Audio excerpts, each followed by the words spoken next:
Good morning YouTube, good morning loreleila. This is a response to your video called Gash, which is that beautiful painting of the female torso with what appears to be a large gash or slash or opening carved down the centre of it here. I was hoping to make a kind of creative response, make an object or make an action or something like that in response to that painting, because I'm really interested in what happens when you try to communicate in ways which are not, or carry out conversations in ways which are not this kind of verbal expressions. But I can't think of a response quick enough, so I'm do this, and if I can find a more creative, not creative, but a less a less verbal way of responding and a more image or action based one, I'll do that. But for now I'm thinking there's a lot to think about in that painting, and it's both disturbing and attractive and arousing in all kinds of ways. And there's a particular thing I want to think into with it, but just a couple of surface things really. I mean, first off, that slash, which is both a vaginal gash, and I know it's not accidental that you've chosen the word gash to represent that. It's that kind of vaginal orifice that's being alluded to, but also a scar and a rent. And it's not a clean cut, is it? It's not the effect you would get with a slash from a knife. It looks like a tear with the little scraps of skin kind of folded back. And because it's outwards, it's the kind of tear that would be produced by something coming out, it seems to me. So there's this kind of references there in the background, for me at least, to kind of caesarean operations, or the kind of alien chest buster thing, you know what I mean, where the alien comes out in the guy's chest, and the wound that's caused is that kind of outward facing wound. But they're not really, the look of them isn't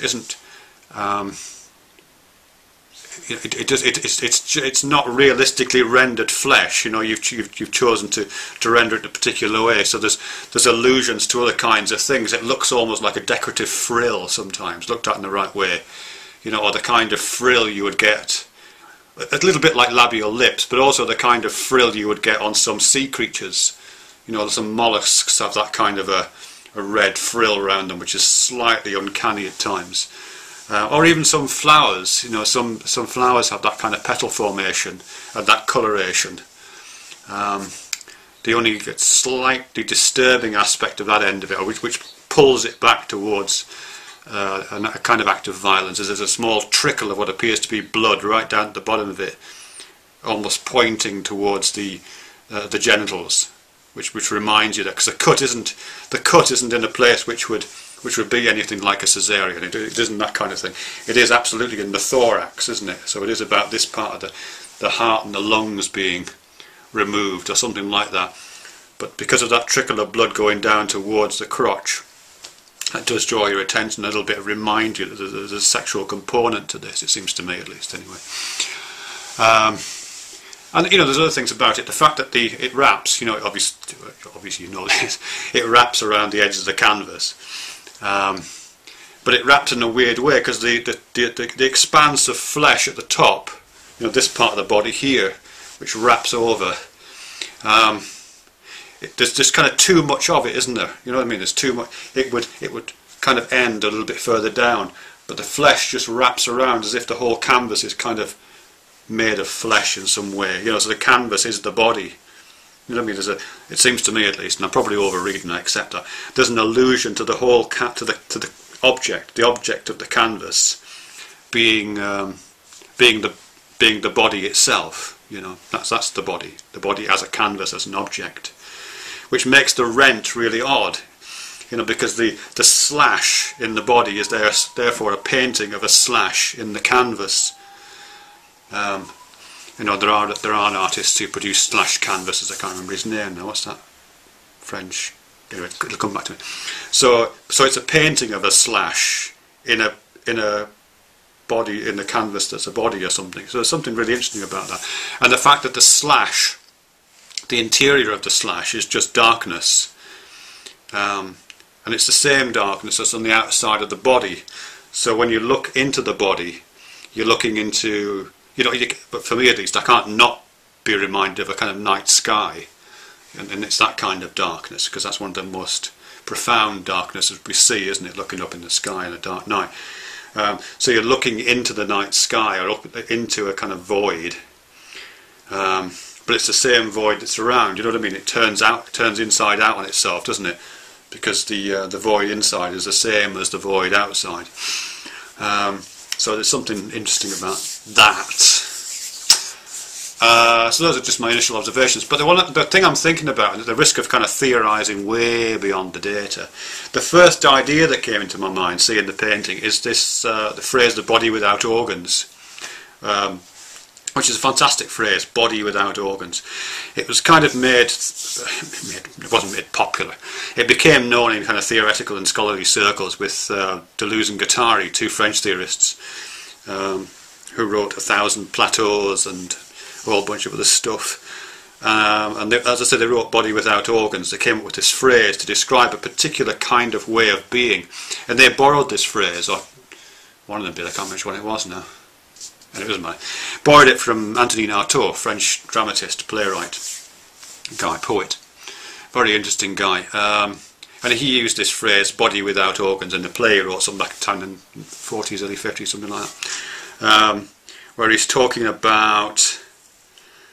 I don't know it that well, but he uses the phrase in the context of talking about God and how we can... in order to kind of come to God or something, or come to our full recognition of our souls, kind of, you have to imagine experiencing the body without organs, and it's an unusual way of thinking about it, really. Bit of deep background on that, at least from my perspective. When I see that phrase in Artaud, in order to get to the soul, to get to God, you have to imagine the body without organs. It reminds me of the thing in Shakespeare. Sorry, I know I'm jumping about a bit here. This thing in Shakespeare, one of Shakespeare's sonnets, where he's talking about the relationship between the soul and the body, and he's talking about the soul being blinded by an eye, deafened by an ear, with the idea that the soul is inside the body, or is manifest as the body, but the soul is constrained to the body's capacities. So the soul, the only way that the soul can see is through the eyes of the body. The only way the soul can hear anything is through the ears of the body. It's almost as if the soul is squeezed into this body-shaped prison, and Shakespeare uses prison metaphors throughout that particular piece of writing. So it's that kind of sense of something which is vast and eternal being squeezed into something which both, you know, gives it the capacity to function, but also is constrained to the limits of that, the sensory limits of that, the limits of sight, the limits of hearing. It's that kind of idea in Shakespeare, and I think Artaud's doing something similar with that, but for me at least, he's turned it inside out. So it's not so much that the body is kind of confusing myself here. It's the body retains all of those eyes and ears and the ways of engaging with the world, and for Artaud it's incredibly sensory and visceral. Actually, never mind. I wish I hadn't used the word visceral. Doesn't matter. But the viscera, the organs of the body, are kind of secondary to that. It's the senses, the primary engagement, the aesthetics in the most literal sense, the opposite of anaesthetic, being alive and awake as much as humanly possible in all its cruelty, Artaud would say. So it's the viscera of the body, and the attachment to the viscera is where it gets tangled, and so you long for a body without organs. It isn't a body without sensory engagement; it's a body without the organs, which is yeah. So I think sorry, Deleuze and Guattari are kind of revisiting that, and arguing that, you know, a way of being that we are moving towards now potentially is a body without organs, in which the body can be a site in which flows take place, things flow through, in which is is empty of anything permanent. And the idea of body, in the most general sense in Deleuze and Guattari, is kind of like thing or object. It signifies permanence and stasis, whereas the body without organs becomes a vehicle for flow through, and yeah, and those kinds of transits really.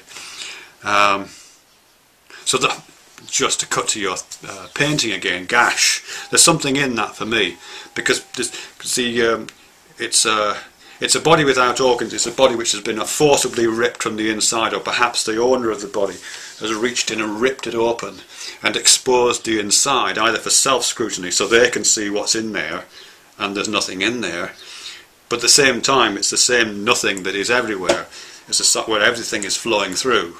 You know, the universe is the blackness of the surroundings are the same blackness that is revealed when you open in, but it's not a. It might be slightly scary, but it's not the blackness of the void. It's the blackness of infinite complexity and infinite flow through, and of creation without pointless reproduction, which Deleuze and Guattari would call a kind of cancerous invasion of the body without organs. It's not that kind of thing. Although interesting, when I was looking at your painting, I was thinking of cancer and the kind of removals of body parts through cancerous invasion. So it's that kind of removal of the organs in order to allow a different kind of passage and a different kind of touching of the void. You know, which, as I say, we might want to do for ourselves, because we attach ourselves to our organs. And sometimes it's good to open ourselves up and see what our organs are telling us. I ought to recognise that they are just flows, really. They're just flows. Anywho, I don't know if you can hear the wind roaring in the background. It's very, very windy here in Redruth today. Anyway, thanks very much for that. I hope it makes some kind of sense. Love the painting. I'll try and make a more creative response at some point. Ideally one not involving razor blades.